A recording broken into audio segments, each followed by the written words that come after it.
નમસ્કાર વિદ્યાર્થી મિત્રો, સારથી સપોર્ટ યુટ્યુબ ચેનલમાં આપ તમામ મિત્રોનું હાર્દિક સ્વાગત છે।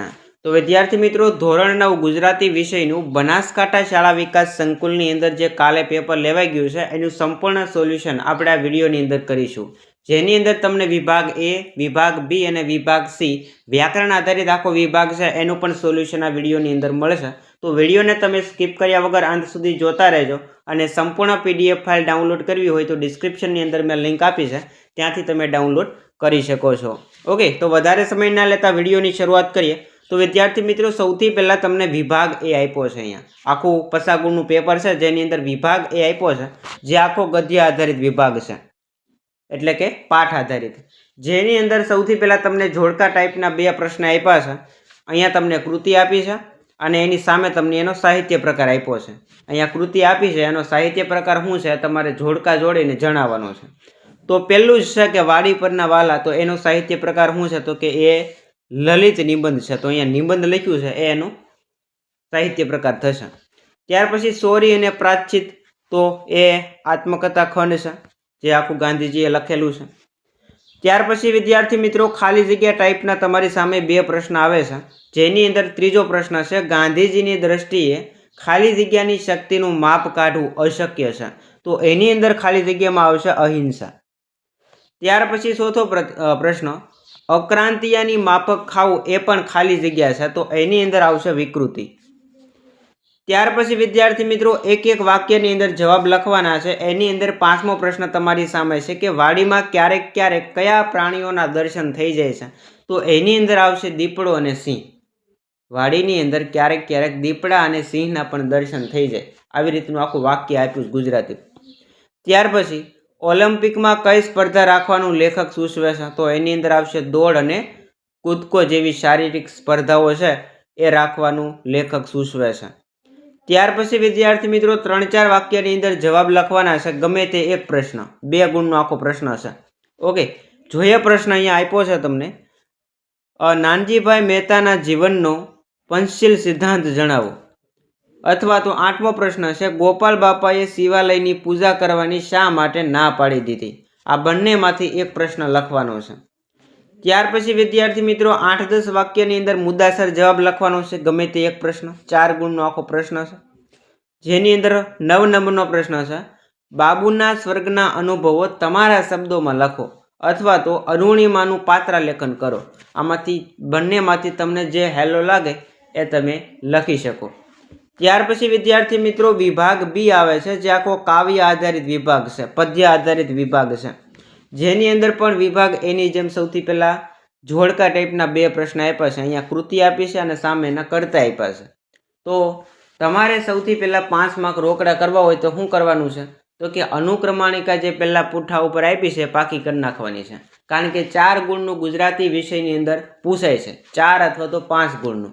ઓકે, તો ખાસ તમારે જો ગુજરાતી વિષયનું પેપર બાકી હોય તો તમારે સૌથી પહેલાં અનુક્રમાણિકા તૈયાર કરવાની છે, કારણ કે 5 માર્ક છે એ કવર કરાવે છે, જેની અંદર મરજવિયા જે આખી કૃતિ છે એના કર્તા કોણ છે એ જણાવવાનું છે, તો એના કર્તા આવશે પૂજાલાલ, ક આવશે।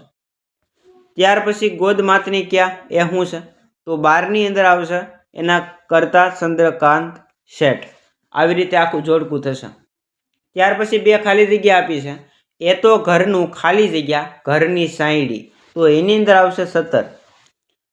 ત્યાર પછી 14 નંબરની ખાલી જગ્યા છે, એક ખાલી જગ્યા અમારું દુઃખની માત્રની દવા છે, તો એની અંદર આવશે આત્મબળ। શું આવશે 14ની અંદર તો કે આત્મબળ। ત્યાર પછી વિદ્યાર્થી મિત્રો, નીચે આપેલી કાવ્ય પંક્તિ છે એને પૂર્ણ કરવાની છે। મારા સપનામાં, જોઈએ આપણે એની શું આખું પૂર્ણ થાય છે, મારા સપનામાં આવ્યા હરી, મને બોલાવી ઝુલાવી અને વાલ કરી, મારા સપનામાં આવ્યા હરી, સામે મરકત મરકત ઊભા, મારી મનની દ્વારિકાના સુબા, મારા આંસુને લૂસ્યા જરી। આવી રીતે વિદ્યાર્થી મિત્રો આખી જે પંક્તિ આપી છે એ થશે। ઓકે, તમે બુકની અંદર એક વખત જોઈ લેજો એટલે મળી જશે। ત્યાર પછી 3-4 વાક્યની અંદર જવાબ લખવાના છે, કોઈ પણ એક પ્રશ્ન। રસ્તો કરી જવાના કાવ્યની અંદર કવિ દિલમાં શું ભરી જવાનું કહે છે, અથવા તો શું ઈચ્છે છે। 17 નંબરનો પ્રશ્ન, સાંજના સમયનું દ્રશ્ય, સાંજ સમય સાંભળ્યો, કાવ્યને આધારે 2 માર્ક્સની અંદર તમારે આ લખવાનું છે, એટલે કે ટૂંકની અંદર। ત્યાર પછી 8-10 વાક્યની અંદર જવાબ લખવાના છે. મુદ્દાસર પ્રશ્ન ગમે તે એક, 4 ગુણનો પ્રશ્ન છે. ગોદમાતની ક્યાં કાવ્યની અંદર કવિને કઈ કઈ બાબતોમાં માની અનુરૂપ અનુભવાય છે, અધૂરપ અનુભવાય છે, અથવા તો મરજીવિયા કાવ્યમાં વ્યક્ત થતો જે જીવન માટેનો દ્રષ્ટિકોણ છે એ તમારા શબ્દોમાં લખો. ગમે તે એક તમારે લખવાનો છે. આ તો વિદ્યાર્થી મિત્રો વિભાગ એ અને વિભાગ બી. હવે આપણે વિભાગ સી જોઈએ કે જે આખો વ્યાકરણ આધારિત વિભાગ છે, જેની અંદર સૌથી પહેલાં તમને આપ્યું છે કે નીચે આપેલ શબ્દની સાચી જોડણી કોષમાં જે લખેલી છે એમાંથી સિલેક્ટ કરીને લખો. અહીંયા વિચિત્ર લખ્યું છે તો વિચિત્રની સાચી જોડણી કઈ થશે તો કે અહીંયા ત્રીજી આ થશે. ઓકે. ત્યાર પછી વિદ્યાર્થી મિત્રો નીચેના શબ્દ માટે સાચી સંધિ વિચ્છેદ શોધીને લખો. ઇતિ પ્લસ આદિ તો એનું શું થશે તો કે ઇત્યાદિ આ થશે. બીજું એના પછી સમાનાર્થી શબ્દ શોધવાનો છે કાઉન્સમાંથી. લોહી તો એનો સમાનાર્થી થશે રક્ત. ત્યાર પછી નીચે આપેલ વિકલ્પમાંથી યોગ્ય વિકલ્પ પસંદ કરીને સમાસ ઓળખાવો. નાશગાન તો નાશ અથવા તો જ્ઞાન, નાશ અથવા તો ગાન તો એનું સમાસ થશે દ્વંદ્વ.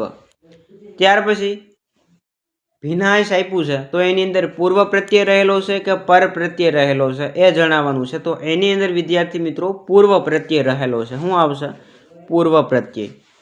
ત્યાર પછી રૂઢિપ્રયોગનો અર્થ જણાવવાનો છે. જીવતર ધૂળ હોવું તો જીવતર નિરર્થક હોવું આ એનું થશે. એના પછી વિરોધી શબ્દ વરદાન, વરદાનનો વિરુદ્ધાર્થી શું થાય તો કે શાપ, શાપ આવી રીતે. ત્યાર પછી શબ્દ સમૂહ માટે એક શબ્દ આપો. કોણીથી ખભા સુધીની બાહુ તો એને કહેવાય બાવડું. એના પછી ડોસા ફરીથી બોલ્યા એનું નિષેધ વાક્ય બનાવવાનું છે. તો ડોસા ફરી ન બોલ્યા આવી રીતે તમારે નિષેધ વાક્ય બનાવી શકો. એના પછી કેરીનો રસ આપણે ખાઈએ છીએ તો કર્મણી વાક્યનું શું થાય તો કે મારાથી કેરીનો રસ ખવાય છે. મારાથી આ એનું કર્મણી વાક્ય થશે. એના પછી બંદૂકમાંથી સન્ન કરતી ગોળી છૂટી એની અંદર રવાનુકારી શબ્દ કયો છે? રવાનુકારી શબ્દ એટલે કે અવાજ ઉત્પન્ન કરતો અથવા તો અવાજને દર્શાવતો શબ્દ. તો આ જે વાક્ય આપ્યું છે એની અંદર અવાજ દર્શાવતો શબ્દ કયો છે તો કે સન્ન. અહીંયા આપ્યો છે એ અવાજ દર્શાવે છે. તો આ છે વિદ્યાર્થી મિત્રો એ રવાનુકારી શબ્દ થશે. અને છેલ્લે ધ્વનિ ઘટકો આપ્યા છે એની અંદર વ્યંજન અને સ્વર છૂટા પાડવાના છે. તો હું તમને અહીંયા લખી દઉં છું કેવી રીતે થશે. ઓકે. પ ખોડો, એના પછી ર ખોડો, ઈ, એના પછી શ ખોડો, એના પછી ર ખોડો, અને મ ખોડો. આ બધા ખોડા આવશે. ઓકે. આવી રીતે વિદ્યાર્થી મિત્રો થશે જેની અંદર સ્વર અ અને ઈ છે અને વ્યંજન શું થશે તો કે પ, ર, શ, ર અને મ આ છે એ બધા વ્યંજન થશે. તો આવી રીતે તમારે સ્વર અને વ્યંજન અલગ અલગ પાડવાના હતા. ત્યાર પછી વિભાગ ડી છે જે આખો લેખન આધારિત વિભાગ છે જેની અંદર અર્થ વિસ્તાર કરવાનો છે. અહીંયા તમને એક પંક્તિ આપી છે 32 નંબરમાં. સજ્જન કેરા સંગથી ટળે બધા પરિતાપ, શીલ લાખ પર દાબતા ઉત્તમ ઉઠે સાપ. અથવા તો બીજી એક તમને અર્થ વિસ્તારની પંક્તિ આપી છે. સે ગરીબોના કોબામાં તેલનું ટીપું દોહલું અને શ્રીમંતોની કબર ઉપર ઘીના દીવા થાય છે. આ બંને પંક્તિમાંથી તમારે કોઈ પણ એક પંક્તિ સમજાવવાની છે. 3 ગુણ એના છે. એના પછી અહેવાલ લેખન છે. 3 ગુણનું એ પૂછાય છે. 2 તમને આપ્યું છે અહેવાલ લેખન અને એના અથવામાં આપ્યો છે પત્ર. તમને જે ફાવે એ તમારે લખવાનું હતું. ઓકે. એના પછી વિદ્યાર્થી મિત્રો એક ગદ્યખંડ આપ્યો છે. ગદ્યખંડ વાંચી અને 2 પ્રશ્નના જવાબ આપવાના છે અને એની અથવામાં એક કાવ્ય આપ્યું છે.